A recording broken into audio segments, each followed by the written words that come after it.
Well, welcome to Jackass Politics, the podcast that's more pragmatic than your last Tinder date and slightly less disappointing. All That's good. right, Ian, let's just jump right into it today. You want to talk 2028 presidential candidates. I do. And I want to know, not necessarily like full ticket or anything like that, but who are you? I know it's early. Who are you liking? And Andrew Yang put out a tweet either today or yesterday. We're filming on Sunday, saying that he thinks Democrats should move their timeline up a little bit or start getting this sorted out like now very publicly, so they can work on strategy and focusing on that. And I think that's relatively smart. So what do you think? Is there anybody that sticks out right now in a good way or a bad way? You know, I I know he said he won't run, but I really like Mark Cuban if he would. Yep. I think he could be a unifier. He's smart. He knows what he's doing. Um, but he said he won't do it. Yep. But we've all heard that before too. I mean, he sold his stake in the Dallas Mavericks and all that. So, I could definitely see that's some smoke. But I think if he did, I think he has broad appeal on both sides. And he's very pragmatic. Like he takes an approach that he's looking for the correct data. It's not what's the left thing to do, what's the right thing to do. It's what is the best thing to do. I would really love to see him as a candidate. I think a lot of people like Tim Walz, taking the next step forward. He's been doing some town halls recently and stuff like that. Doing a good job.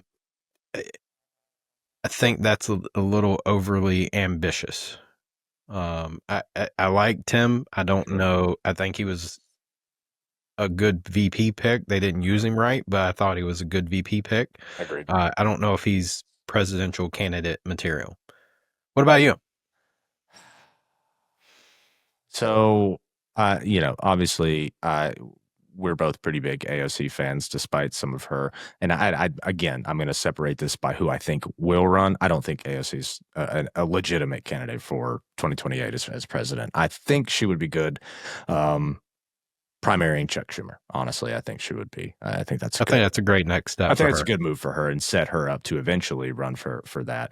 I could see her as a VP too. Yeah, same. Yeah, 100%. I agree with you on Tim Walz. I don't feel great about Tim Walz, partially just because his mentality just doesn't really seem presidential. He's already lost. That's not really a down. A lot of people have lost before and then become president. So like, it's not like, oh man, he can't win. But America loves winners, right? That don't like losers, and he is technically a loser. And we've talked about this before. I still see Kamala Harris's name thrown out there, and I'm not crazy about that.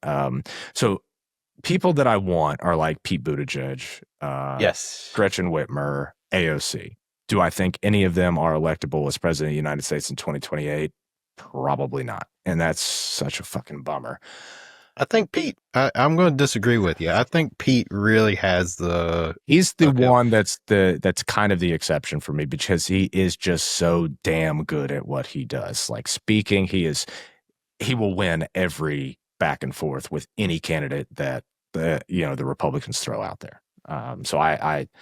But again, and I hate to say it because he's only like 5'7", so he has that working against him. Yeah, true. He's short and he is a gay man, and that's just, unfortunately, we still have sort of some prejudice in the United States. I really do like him a lot. I would think, and people have been talking about him, Jon Ossof, and I'm not sure. So it's interesting because the election that he's about to go up against, assuming Brian, Kemp runs against him, would probably be a harder election to win than the president.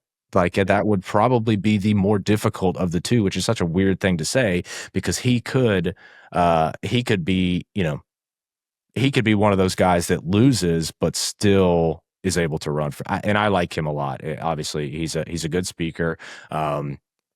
Obviously, he's a very handsome individual. I mean, that makes a big difference.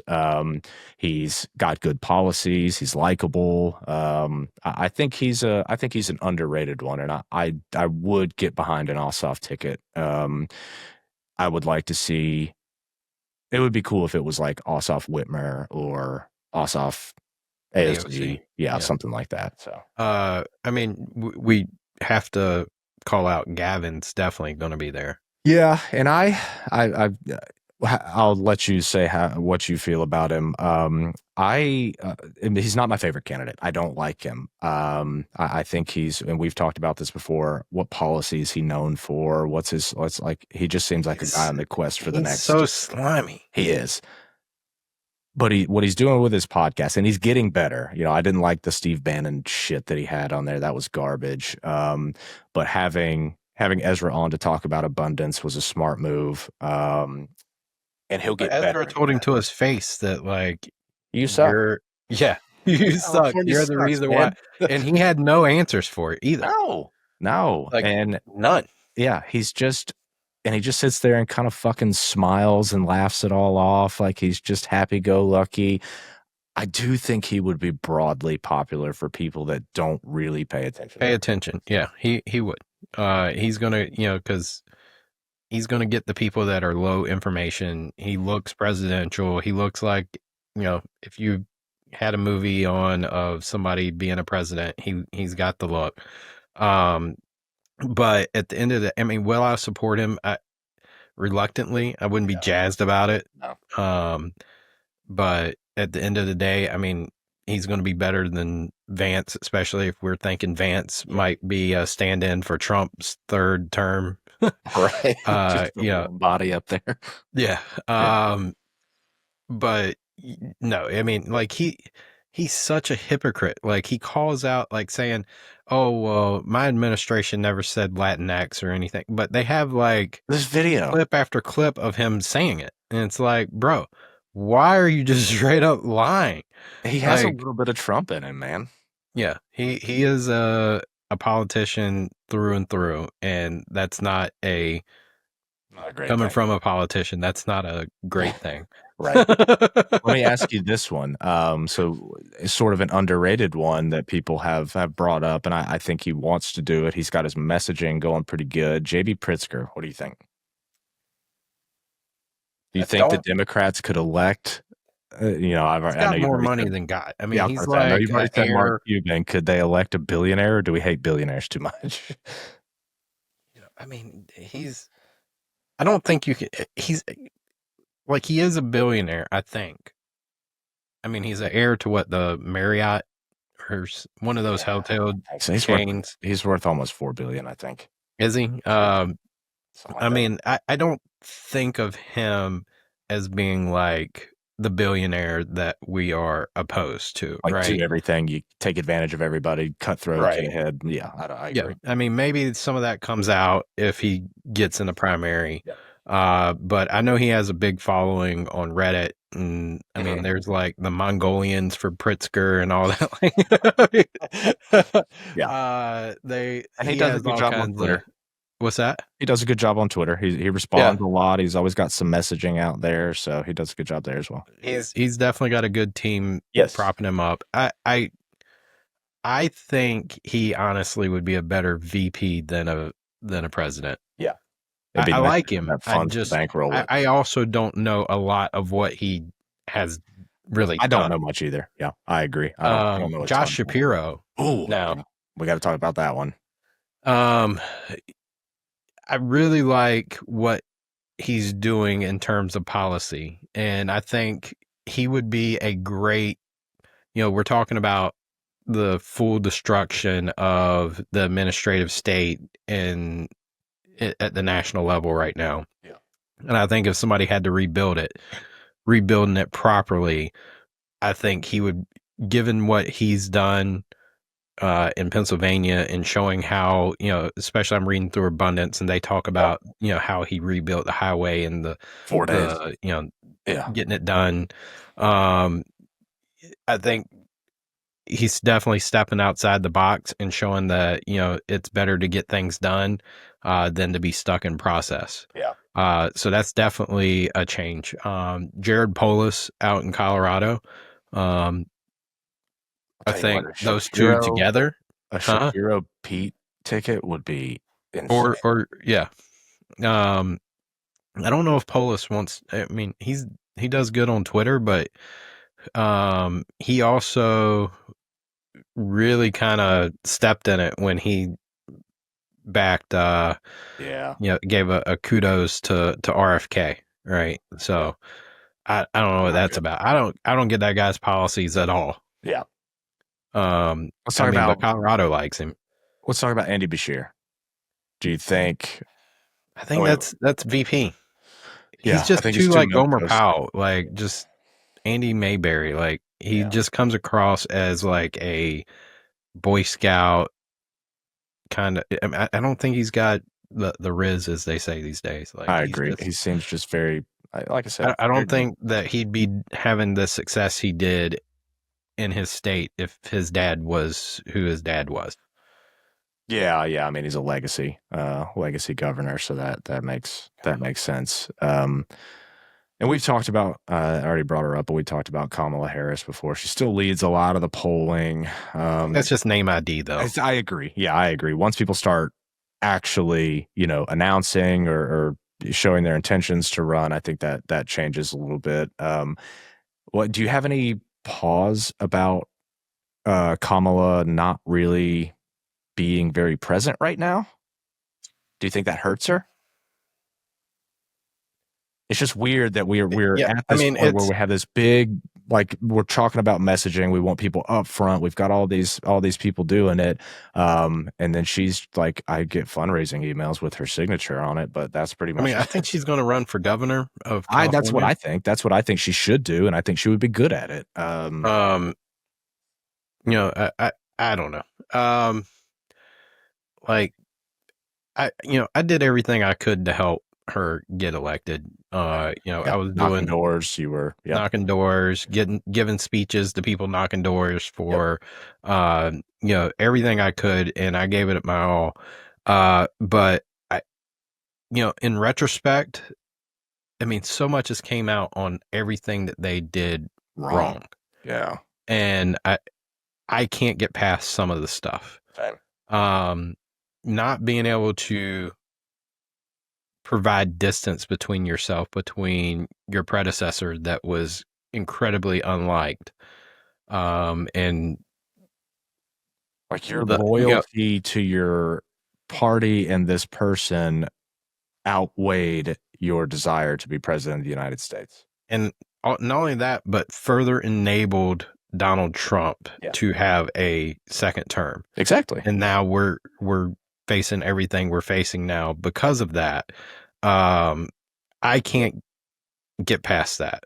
Same. I mean, if she ends up the nominee, I got to, Yeah. but Wouldn't be my choice. wouldn't be my first All choice. right. Absolutely So you can put together a ticket right now. You can put together VP and president with people that you think will run. So I'm going to take Cuban maybe off the table for this one because I do know how much you like him. What would that ticket look like? And it doesn't have to be what you think would be the most electable. What would get you the most excited? I think for me, Buttigieg AOC Damn. would be it. Yeah. I mean, because you're going to get that's center left, and I don't know where AOC is these days because she's really trying to put distance between her. Drifting back towards the center. I mean, she left the DSA and all that, and Right. so Doing some good stuff with Bernie right now on that oligarchy tour. That's a good one. That's a really good one. And probably one of my top two. I think I'll say Shapiro, president, Pete, VP. I mean, I'm not opposed to having Whitmer in there. I like Gretchen. But I think we also have to realize that there. I don't know. We need to be able to have a coalition that extends beyond our traditional path to victory right now. Yeah. Because in the the following one, if our trends keep on with California losing people and the North losing people, and places like Texas and Florida and North Carolina gaining, we need a better path to victory, and we need people that are going to appeal beyond what we currently do. Mm-hmm. And so I want somebody that's going to come in and break that mold and have a campaign that really catches fire like we haven't seen since like 2008. Yeah. Like you said, with those trends happening, we need to expand states where we can win. Because that's going to be pretty bad. Like North Carolina, it just feels like there's so much potential here to make, North Carolina, it's not going to be blue, but purple, and feel like there's a real legitimate shot at, our state electing a Democrat as president, voting for a Democrat as president. But, we gotta get back to where Pennsylvania's locked down more often. North Carolina's in play. The blue wall needs to be fortified. I'll say this: if Ossoff wins his Senate seat, I would change what my thought process would be. I would say Ossoff AOC. If he wins, then that's going to probably lock up Georgia. Oh, man, that would be nice.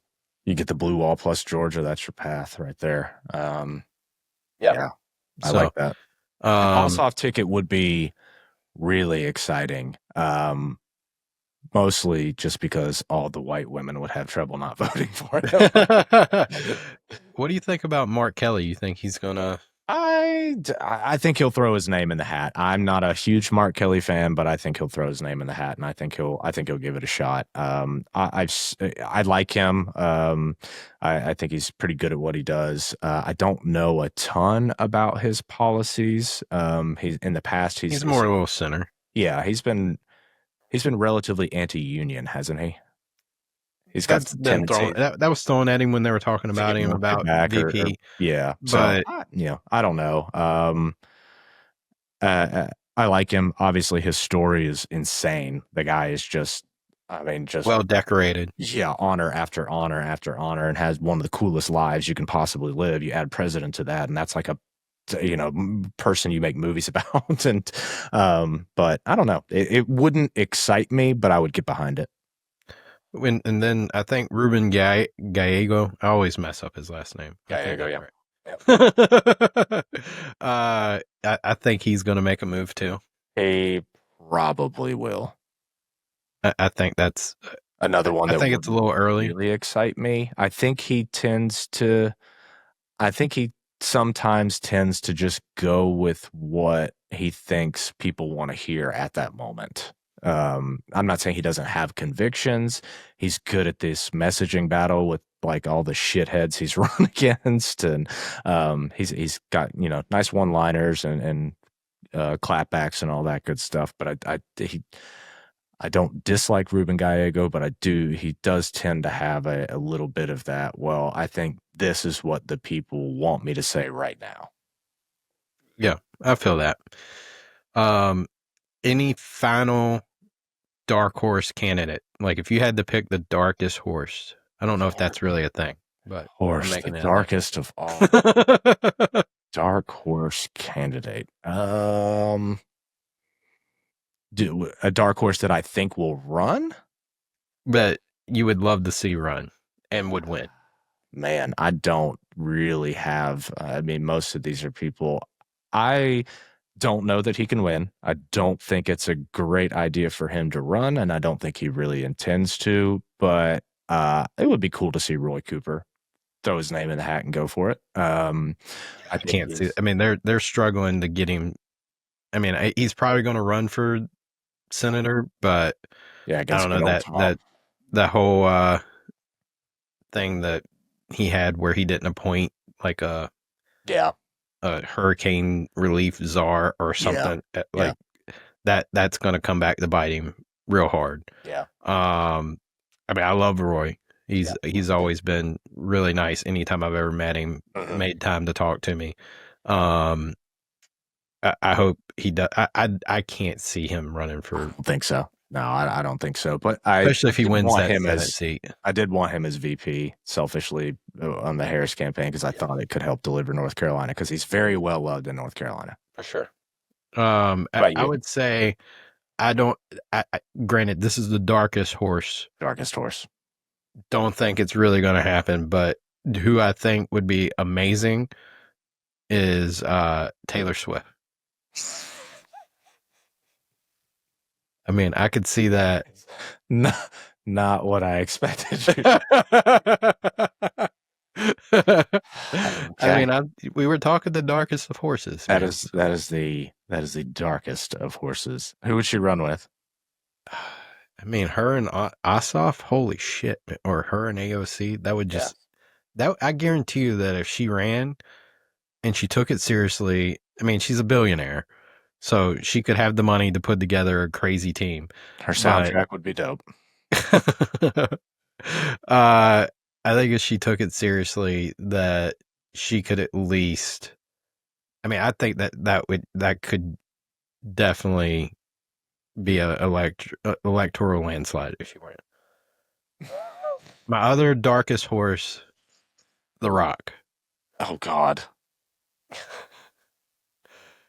He did have ambitions a couple years ago. Yeah, I think he was just trying to prop up whatever movie he was appearing in next.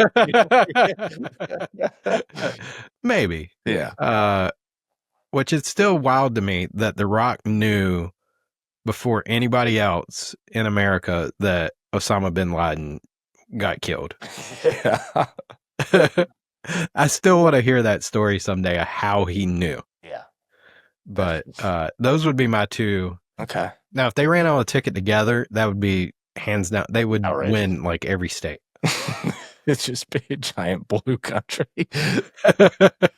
What about last one we'll talk about? What about oh fuck, it just came and went. Stephen A. You think he's gonna keep going, or is he just popping himself? Now I would say I was gonna say the other person, and this one could legitimately happen if he retires, LeBron. Yeah. I could see LeBron going into politics because he's stepped that line a couple of times. So that wouldn't surprise me. And especially since Stephen A. said he was going to slap the shit out of him if he can't. And he's also a billionaire. By the time he retires and runs, who knows what it'll be worth? Yeah, that would be another. I mean, I think if he ran with somebody, like be a VP first and then became a president or something, or he went back to Cleveland and ran for senator or something, he could do it. Yeah. Okay. If he tried. But I agree. Anyway, that's our episode for today. If you liked what you heard, or if you didn't, like it, share it, go tell somebody about how much you hate us and tell them to tune into. So give us your presidential candidates. Give us your darkest. We do want that. Hit us up on Twitter at Jackass Politics. But that's it for today. See you guys later.